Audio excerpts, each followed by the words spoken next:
السلام عليكم ورحمة الله وبركاته. الحمد لله رب العالمين والصلاة والسلام على رسوله الكريم وعلى آله وصحبه وأهل بيته أجمعين أما بعد. সম্মানিত এলাকাবাসী, আমার সহকর্মী নেতৃবৃন্দ, আজকে আমরা এখানে দুঃখ ভারাক্রান্ত হৃদয় নিয়ে হাজির হয়েছি। ঘটনা সম্ভবত 4 তারিখে নাকি 4 এবং 5 তারিখে এই মাসের জাতীয় জীবনে একটা গুরুত্বপূর্ণ সময় ছিল। 4 তারিখ পুরা দিন বেগম শেখ হাসিনা ওয়াজেদ ক্ষমতায় ছিলেন। 5 তারিখ সোয়া 2টার সময় তিনি, আমি ওই পালিয়েছেন বলতে চাচ্ছি না, তিনি আমাদেরকে ছেড়ে চলে গেছেন। আসলে দুঃখ লাগে, তিনি যখন যাবেনই তাহলে আমাদের এতগুলা প্রাণ ঝরানোর দরকারটা কি ছিল? বিভিন্ন ব্যক্তি এবং প্রতিষ্ঠান তার কাছে অনুরোধ করেছিল যে আপনি গোটা দেশবাসীকে দুশ্মন বানিয়ে ফেলেছেন এবং দেশবাসীর বিরুদ্ধে আপনি দাঁড়ায় গেছেন, আপনি টিকতে পারবেন না। দেশে খামোকা একটা সংঘাত হানাহানি খোলাখুলি করিয়েন না, আপনি চলে যান। তিনি জবাব দিলেন যে আমি যাব না, প্রয়োজনে লক্ষ লাশ পড়বে, কিন্তু আমাকে ক্ষমতায় থাকতে হবে। তিনি ধারণা করেছিলেন মেরেকুটে যেভাবে তিনি 15 বছর 7 মাস চালিয়েছেন, তিনি সেইভাবেই বাকি সময়টা চালিয়ে দেন। কিন্তু আল্লাহ রাব্বুল আলামিনের ফায়সালার প্রশ্ন আছে। প্রত্যেকটি ফায়সালা হয় আসমানে, জমিনে একটা হয়। জমিনে বাস্তবায়ন হয়, কিন্তু ফায়সালা হয় আসমানে। এতদিন আল্লাহ তাআলা তাকে সংশোধনের সুযোগ দিয়েছেন, তিনি সংশোধিত হন নাই। একের পর এক এদেশের মানুষের উপর তিনি জুলুম করেছেন। মানুষ খুন করেছেন, গুম করেছেন, মানুষকে ফাঁসি দিয়েছেন, মানুষকে বিভিন্ন ভাবে অপদস্থ অপমান করেছেন, জুলুম করেছেন, মানুষের অধিকার খেয়ে নিয়েছেন। আজকে যে যুবকের বয়স হয়েছে 25 বছর, এই 25 বছর সময়ের ভিতরে তার 3 বার জাতীয় নির্বাচনে ভোট দেওয়ার কথা, একটা বার দিতে পারে। তিনি অধিকারটুকু কেড়ে নিয়েছেন। মুখ দিয়ে কথা বললে মুখে তিনি তালা ঝুলিয়ে দিয়েছেন। কথা বললেই মামলা, তারপরে জেল।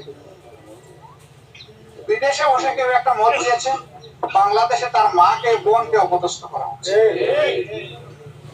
একটা ভীতিকর অবস্থা সৃষ্টি করে বাংলাদেশকে একটা কবরস্থান, একটা গুরুস্থানে পরিণত করেছে।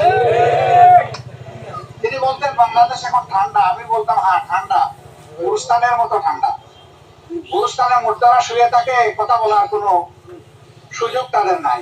আপনি সমস্ত জাতিকে মুর্দা বানিয়ে ফেলেছেন, বেঁচে আছেন শুধু আপনি। এটা আসলে কারোর জন্য ভালো হয় না। জুলুমের পরিণতি খারাপ, তিনি এটা জানেন না, আমি এটা বিশ্বাস করি না, তিনি জানেন। কিন্তু তার কিসমতে আসলে এই জাতিকে ভালোবাসা উপহার দেওয়ার নাই, এই জন্য জুলুমের পথ তিনি বেছে নিয়েছিলেন। শেষ পর্যন্ত অতীতের জুলুমবাজদের যে পরিণতি হয়েছে, এটা তার হয়েছে। তাকে সম্মানজনক ভাবে ক্ষমতা থেকে সরে যাওয়ার সুযোগ ছিল না, কিন্তু এই সুযোগ তিনি নেন। দেশবাসীকে মুক্তি দিতে পারতেন, এই সুযোগও তিনি নেন। শেষ পর্যন্ত তিনি তাজা প্রাণ ঝরালেন, কমপক্ষে আমাদের হিসাবে 700 প্রাণ ঝরিয়ে তিনি এখান থেকে বিদায় নিলেন। আর কত হাজার যুবককে তিনি যে পঙ্গু করে দিয়েছেন, আল্লাহু আকবার। যারা তো চলে গেল, আশা করি তারা শহীদ হয়ে গেল, কিন্তু যারা এই যন্ত্রণা নিয়ে বেঁচে থাকলো, তারা তো জীবনের জন্য পঙ্গুই হয়ে গেল। এই অভিশাপ, এই কষ্ট, এই যন্ত্রণা নিয়ে যতদিন তার হায়াত আছে ততদিন তাকে থাকতে হবে। আজকে সিলেটে 3টা হাসপাতাল পরিদর্শন করার, এই লোকগুলাকে দেখার সুযোগ হয়েছে। আমি যখনই তাদের সামনে গিয়েছি আমি আর ভালো করে তাদের দিকে তাকাতে পারিনি। এক একটা লোকের গায়ে হাজার হাজার প্লেট ঢুকে আছে, পাতের মতো সাদা হয়ে আছে, হাজার হাজার। পা গুলা একদম গুড়িয়ে দেওয়া হয়েছে। বুলেট পেটের এই দিকে ঢুকে সমস্ত নাড়ি বুড়ি কানা করে ওইদিকে বের হয়ে গেছে। উসমানী মেডিকেল কলেজে শুধু একটা ওয়ার্ডে এরকম 4 জন মারা গেছে, যাদেরকে ডাক্তাররা হাজার চেষ্টা করেও আল্লাহর ইচ্ছা নাই, তার বাঁচে নাই, চলে গেছে। এখনো 50-এর অধিক উসমানীতে আছে, প্রায় 100-এর কাছাকাছি ওমেন্স মেডিকেলে আছে, আরো বোধহয় 50-এর কাছাকাছি হবে ইবনে সিনায় আছে। আমি শুধু 3টা হসপিটালের কথা বললাম, এরকম আরো বহু হসপিটালে আছে। এটা তো শুধু সিলেটের অবস্থা, সারা বাংলাদেশের একই অবস্থা। সেই সময় ডাক্তার নার্স যারা সেবা দিয়েছেন বিভিন্ন হসপিটালে, তারা কাঁপছিলেন। একদিকে রক্ত দেখে সহ্য করতে পারে না, আরেকদিকে সামাল দিতে পারে না। একসাথে 10-12টা করে ঢুকতেছে, কোনোটা লাশ, কোনোটা কোনো সুরত বেঁচে আছে। আমি গত পরশুদিন ঢাকা মহানগরীর পুরান ঢাকায় গেলাম, 5টা শহীদ পরিবারে হাজির হওয়ার সুযোগ নিলাম। প্রথম যে পরিবারে গেলাম, তিনি আলহামদুলিল্লাহ একজন সলভেন্ট মানুষ। তার সন্তানটা বিয়ে করেছে, সন্তানের কোলে মাত্র 22 দিনের একটা শিশু এসেছে। এই শিশুকে আর বাবা বলে কাকে ডাকতে পারবে? সুযোগ নাই। এরপরে আরেক বাড়িতে গেলাম, সেই বোনটা বিয়ের পরে এই প্রথমবার অন্তঃসত্ত্বা হয়েছে, 6 মাস তার পেটের সন্তান। এ সন্তান তো দুনিয়ায় এসে বাবার চেহারাও দেখলো না, ডাকা তো দূরের কথা। এরকম যেখানেই যাই সেখানে বুক কোন অবস্থায় বুককে শান্তি দিতে পারে না। তার কি একটা বারো এটা খেয়ালে আসলো না যে আমি এই দেশের একজন প্রধানমন্ত্রী, যেভাবেই হই, বৈধ অবৈধ যাই হোক, সব মানুষ তো আমার, এদেশের মানুষ, এদেশের জনগণ। আমি কেমনে তাদের ট্যাক্সের টাকায়, ওই ট্যাক্সের টাকায় কিনা অস্ত্র এবং গুলা তাদের মুখে চালাই, চিন্তা চালালেন, মেসাকার করে দিলেন। যে পুলিশ ভাইয়েরা কাণ্ড করেছে তাদের জন্য দুঃখ হয়। তোমরা কি একবার তোমাদের এই পোশাকের মর্যাদাটার দিকে তাকাইলাম? আমি আল্লাহর মেহেরবানিতে আপনাদের দোয়ায় দুনিয়ার বিভিন্ন দেশ ঘোরার সুযোগ পেয়েছি। মানুষ বিপদে পড়েছে, পুলিশকে খবর দিয়েছে, তার কাজ শেষ, তার আর কোনো টেনশন নাই। মুহূর্তের মধ্যে পুলিশ এসে বলবে কি করতে হবে, বলেন কি সমস্যা আপনার। আর আমাদের দেশে পুলিশ দেখলে মানুষ আয়াতুল কুরসি পড়ে এখন মুখে ফুটে। এটা কি কথা হইল? কেন এটা হবে? তাদেরকে এই পর্যায়ে নিল। পুলিশ তো এরকম ছিল না তো, আমাদের দেশে অনেক ভালো ছিল। এই পর্যায়ে শুধু অবৈধ গতি ঠিক রাখার জন্য তাদেরকে বলা হয়েছে তোমরা যা নেবার নেও, যা করার করো, শুধু আমার দিক খেয়াল রাখবে, আমার গতি যেন ঠিক থাকে। তাই তারাও তাদের দায়িত্বের কথা ভুলে গিয়ে বেপরোয়া হয়ে উঠেছে।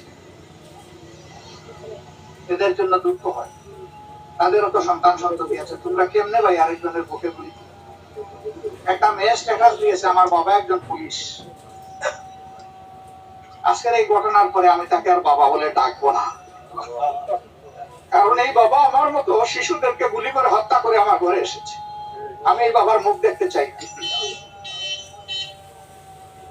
এই শিশুর যে অনুভূতি হলো, তোমার কেন ভাই এটা হলো না? তারাও মানুষ, তাদের বেশ কিছু লোক এই হটকারিতা করতে গিয়ে মারা গেছে। আমি এদের সকলের আত্মার মাঝে রাখতাম না। মুসলিম হিসাবে যারা মারা গেছে তাদের জন্য আল্লাহর দরবারে দোয়া করি, আল্লাহ যেন তাদেরকে শহীদ হিসাবে কবুল করেন। আর যারা জুলুম করতে গিয়ে মারা গেছে, আল্লাহ চাইলে তাদেরকে ক্ষমাও করতে পারে। আমরা কোনো মানুষকে অভিশাপ দেবো না, বদলা দেবো না। আমার সম্মানিত এলাকাবাসী, আমরা আজকে বক্তৃতা দিতে আসি নাই, আমরা শহীদ পরিবারের মানুষগুলার মুখ দেখতে এসেছি। তারা কেমন আছে, তাদের দিন রাত কেমন কাটছে আপনজনকে হারিয়ে। আজকে যদি আমার একটা সন্তান, আমার একটা ভাই এইভাবে নির্মম ভাবে তাকে খুন করা হতো, তাহলে আমার কলিজায় যেমন ব্যথা আঘাত লাগতো, কষ্ট পেতাম, নিশ্চয়ই তারা সে কষ্টটা পাচ্ছে। কিন্তু সাধারণভাবে মরা আর এই মরার দুইটা সমান নয়। জাতিকে মুক্তি দিতে যারা এবার দ্বিতীয় স্বাধীনতা সংগ্রামের সৈনিক ছিলেন, তারা যারা দুনিয়া থেকে বিদায় নিয়েছেন এবং যারা বেঁচে আছেন, তারা সকলেই আমাদের জাতীয় বীর। আমরা অবশ্যই এই সরকারের কাছে দাবি জানাবো তাদেরকে যেন জাতীয় বীরের তালিকায় অন্তর্ভুক্ত করা হয় এবং সরকার এবং রাষ্ট্র যেন তাদের প্রতি তাদের অবদান, তাদের এই ত্যাগের প্রতি যথাযথ মূল্যায়ন করার চেষ্টা করে।